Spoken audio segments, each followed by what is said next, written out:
Kanga džungel on selline tore koht, kus leiab kõikvõimalik õmblemiseks.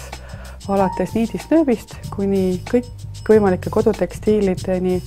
Miljoneid on neid ühikuid, mis meie seinte vahel leidub.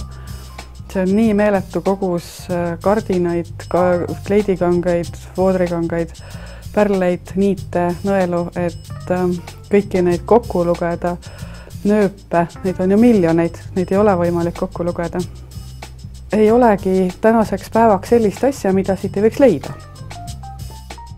Tüüpiline Kanga džungli klient on ehk iga tänane koduperenaine, kes otsib omale uut kodusisustuseks meelde jäävat interjöörikangast või mõnda täiesti igapäevast tavalist voodipesukangast.